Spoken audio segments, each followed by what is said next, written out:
Hello everyone, আসসালামু আলাইকুম। কেমন আছেন সবাই?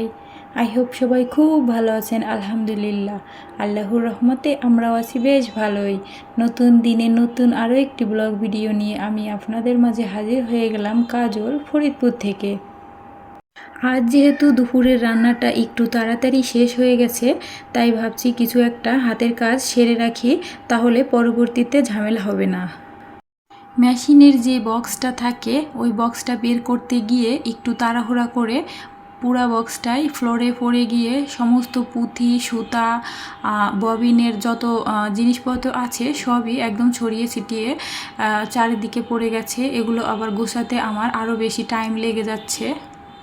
আর আমার কাজে হেল্প করার জন্য তো একটা ছোট বেবি আমার পাশেই গুড়গুড় করে ঘুরে বেড়াচ্ছে। ও আসলে কোনো কাজই শান্তিতে করতে তো দেয়ই না, আরও মানে ঝামেলা একটু বেশি পাকিয়ে দেয়। বাচ্চা থাকলে আসলে এরকম হবেই, এর মধ্যে দিয়েই কাজগুলো সেরে ফেলতে হয়। এটাও একটা ভালো লাগার জায়গা। আমার নিজেরই অনেকগুলো থ্রি পিস কিনে রেখে দিয়েছি বানানোর অভাবে।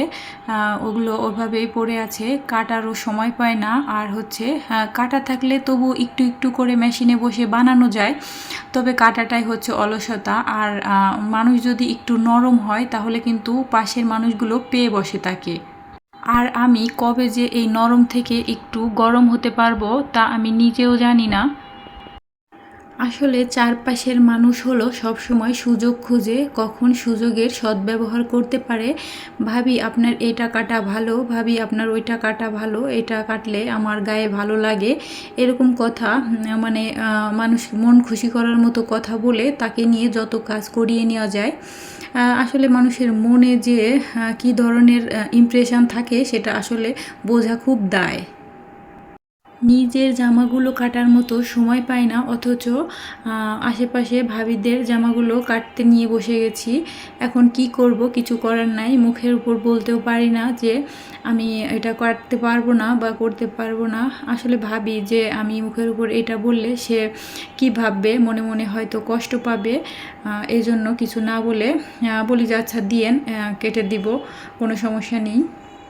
এটাই আমার স্বভাব। আসলে যার যেরকম স্বভাব এটা বদলানো কখনোই সম্ভব না, তবে এইভাবেই টিকে থাকতে চাই।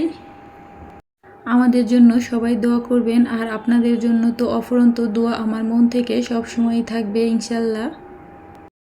অফ ক্যামেরায় কাপড় কাটা শেষ করে দুপুরে গোসল করে বাবুদের গোসল করিয়ে ঘুম পাড়িয়ে খাবার দাবার খেয়ে এখন চলে এসেছি বিকেলে বাবুদের জন্য নাস্তা বানানো।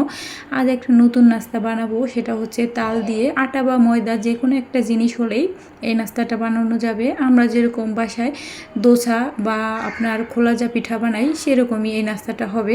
কালারটা শুধু অনেক সুন্দর লাগবে দেখতে, কালারফুল। আমি যখন ভয়েস দিচ্ছিলাম আলবির বাবুর চিৎকার আপনারা শুনতে পাবেন।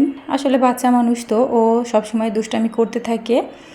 আর এই নাস্তাটা দেখেন কতটা সুন্দর হয়েছে, দেখতে যেমন সুন্দর হয়েছে খেতেও কিন্তু অসম্ভব মজার হয়েছিল। বাচ্চাদের মাঝে মাঝে নতুন ইউনিক ডিজাইনের নাস্তা বা যে কোনো জিনিস বানিয়ে দিলে ওরা খুব খুশি হয়, খুশি হয়ে খায়। আর এখানেই মায়ের সার্থকতা। ভিডিওর এই পর্যায়ে এসে আপনাদের কাছে একটি অনুরোধ করছি, ভিডিওটা যদি একটুও ভালো লেগে থাকে তাহলে প্লিজ চ্যানেলটি সাবস্ক্রাইব করে ছোট্ট করে একটা লাইক দিয়ে আমার পাশেই থাকবেন।